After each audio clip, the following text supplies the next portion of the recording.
welcome back to Soul Sister Speaks. My name is Jemai. I'm your host, and I have the special privilege and the special honor of being seated next to the one and only Vivian Adesanya. Do you mind introducing yourself? My name is Vivian Adesanya, and I'm an accounting student at the University of Texas at Austin. Nice. Wow. Can you tell us why you chose to become an accounting major? Well, growing up in a Nigerian household, it was like, you're going to be a lawyer or you're going to be a doctor.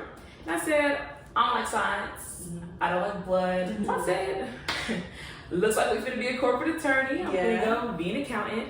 And so then I was like, okay. And there's like this lovely program called the Dallas Accounting Career Awareness Program for like high school students. So like every summer for like a week long, I was at SMU doing accounting camps. And honestly, like it was a really good time. The people there were amazing. It was honestly like a family. And I was like, if y'all can do it and y'all are enjoying life, then why not? So that's how I got into it. I love that. Can you tell us a little bit more about your Nigerian culture? We take so much pride in like where we come from, and I feel like part of that's like just because of like what you've had to endure. And so growing up like around that mindset where it's like you gotta be number one, you have to be at the top, you have to meet this standard because as Nigerians we're the best. Even now, something that has been a constant reminder, or like something that I have been constantly having to take back to God, is the spirit of pride and like having like this self-righteous attitude. I thought I was entitled to having the number one spot, or I thought I was entitled to having an A. I thought I was entitled to just being the top of everything. So then when I wasn't, I was just like, well, dang it, like, you failed again. So what was your self-esteem rooted upon at that period of time in your life? Funny enough, it wasn't more so my grades, even though it was a part of it. I feel like back then, my whole identity was built on being a good friend. I think I genuinely wanted to be understood by people. So I would hang out with people with like similar backgrounds, like, okay, oh, you're Nigerian American? I'm Nigerian American. Let's hang out. Oh, you're an accounting major? I'm an accounting major. Let's hang out. Like, oh, you're from Dallas? I'm from Dallas. Like, let's hang out. Stuff like that. Trying to find a common background, because if we had something in common, well, then you had to understand me. Like, you understood some part of me. But then the problem sort of came was like, you maybe understood part, but then there's like so much more. But there's a God who does understand you because he made you. Like, he knows you inside and out. Like, So how does it feel to know that you are seen by God? Amazing. Like, I don't have to say anything. I don't have to do anything. I don't gotta explain myself to you. I don't have to write out like a whole 10-page essay as to like what it is, what it isn't, why it is. None of that. Because exactly as I am and exactly as I come, you understand why. But even like with understanding why, I feel like he did so much better, because like not only did he understand, but then he helped me to understand who I actually was. Like, you see and understand me as you've created me to be, not me as like I've assumed myself to be. So that is beautiful. Can you explain to us the importance of going to God first with how you feel? Going to God first with anything, not even just how you feel. And what I've realized is you have to go to him. You have to go to him first and the most. I just know like whatever question or whatever issue, whatever problem, whatever concern, topic there might be, there's always a word for it. There's nothing here that we experience that has not been experienced before. So there's somebody else who went through it. There's somebody else in the Bible who went through it, So it's like finding a reference for that and going based off of that, because there's something that doesn't change. There's something that doesn't move. There's something that stands true regardless of how you look at it. There's something that like, it's unchangeable, no matter what the circumstances may be. You can add one thing on top of another at the basis of it. It is what it is. And like, it tells you exactly how to go about it. And so the truth doesn't always make you feel good. And so when we hear something that's like, oh, feel good, feel good, feel good, we're like, well, this has to be what's best for me because it's making me feel good. This has to be the right thing to do because I'm doing what's best for me because I feel good. But what's best for you isn't always what feels good. Like, to have somebody offend you and then you gotta be the one to apologize, something about that don't sit right. Like, it's not really making sense. But there's a principle behind it. Even if you don't fully understand what it may be, like, for those like who have an understanding, that is because it has more of a benefit to you and to whoever else is involved than if you would have responded based off of something that just made you feel good. So what are some biblical truths for you that have been like some of the hardest things to act upon? Hard in the sense of, wow, this is really challenging what I've been told to do growing up. This is really challenging what I feel like doing. This is really challenging what my heart is telling me to do. Especially in this day and age, cutting people off. And especially like in the culture that we're in now, where like it's safe to say bye, go. But then it's like you fail to realize that just because somebody offended, like that's not their whole entire person. One mistake is not their whole entire person. One offense is not their whole entire person. Like their identity is not just an offense to you. So I think that has been something hard, not in the sense that I just like want to cut people off, but because like I was just like, gosh, me and you was pretty solid. Having to understand that friendships are worth, like, I'm gonna say fighting for, because it sounds like I'm not a fighter, but they're worth forgiving for. Exactly, thank you. They're worth forgiving for. They're worth like turning the other cheek for. And I've had friendships where like I didn't even know I offended somebody and they forgave me. And I had to sit there and think to myself, I value that friend so much. If they had just decided, Vivian, we're not friends anymore. Well, like I said, I know it would have been good. That still would have hurt, because like I valued that friendship. And so like having that same mindset that like, wow, I can value this person and they can value me too, and they can still slip up, they can still offend me. That doesn't now mean that they know exactly everything that could step on my toes or bother me or make me upset, but I know their heart isn't to intentionally harm me. I know that there's love there. I can see that their whole entire person wasn't about making Vivian feel upset in that moment. So I can say, I'm going to extend grace, I can extend mercy, I can say, we can still be friends, this is how it affected me, but I don't now say, oh, you're no longer worthy of my friendship because you upset me. Okay, so I wanted to ask you, what have you learned about the importance of friendships coming from what you gained with having a friend like God? I have amazing friends.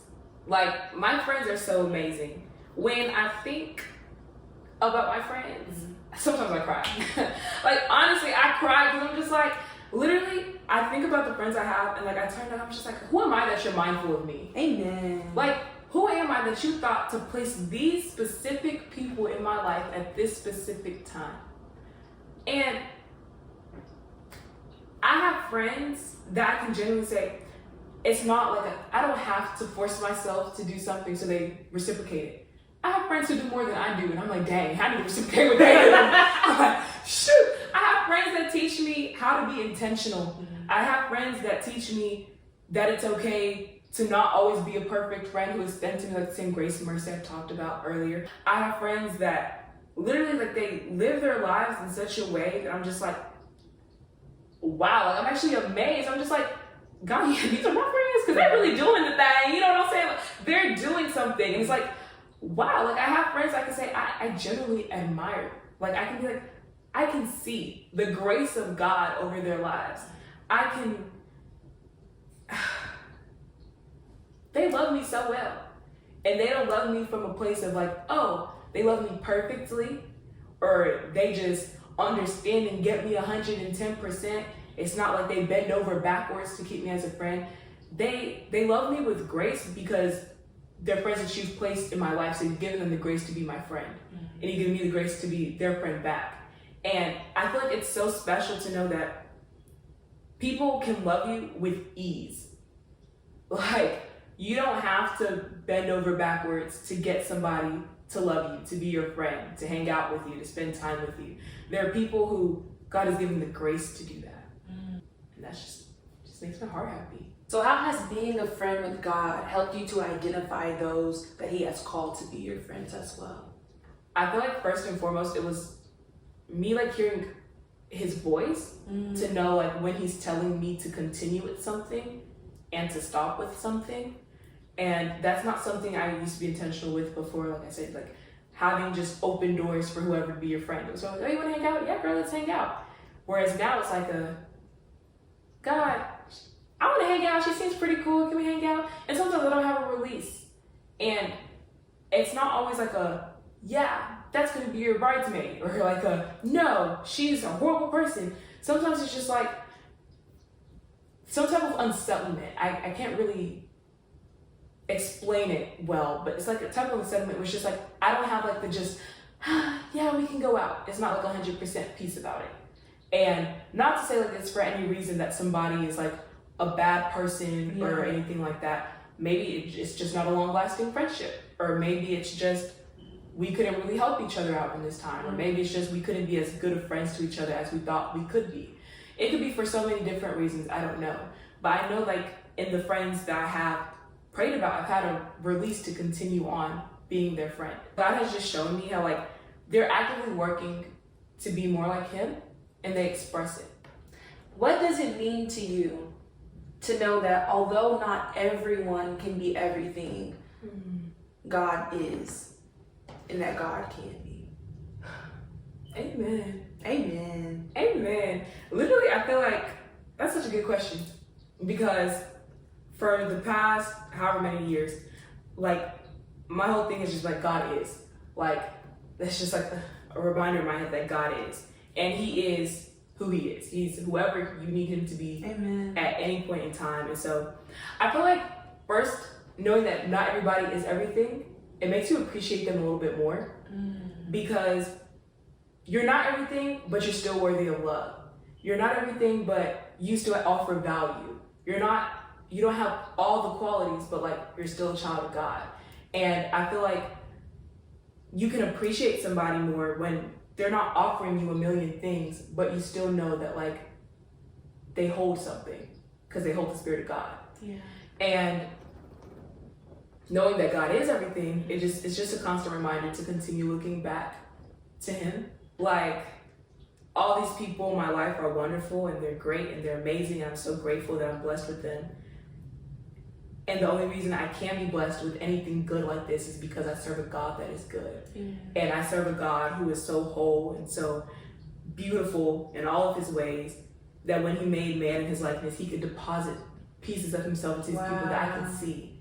And I'm just like, wow, you made all these people so lovely with all these different attributes of you. And I'm looking at you, and you're just a complete thing. It's like, I can see how it's like, this little piece fell there, and that little piece fell there. And I'm just like, wow, like, you know, he's good. He is good. Thank you so much. Thank you, thank you, thank you. I love you. I'm sorry, baby. I have to give you another hug. I love you so much. You are such a good friend. You are such a great woman. You are so wise. You are so amazing. I literally love you so much. So gracefully spoke about friendships, and it's because you're such a good friend that you're qualified to do that. And so I'm grateful to God for leading the conversation there. You know, just allowing it to go to that place, because friendships is something that's so important. And there's so much of God's love that people can feel in their friends, that's expressed in their friends. I just thought that was so beautiful. Alrighty, you all. Once again, this is the one and only Vivian Adesanya, the woman that wears many hats, and the woman that I love so much. You all, this is episode 10 of Soul Sister Speaks. Thank you all for tuning in, and I'll see y'all next week. Bye.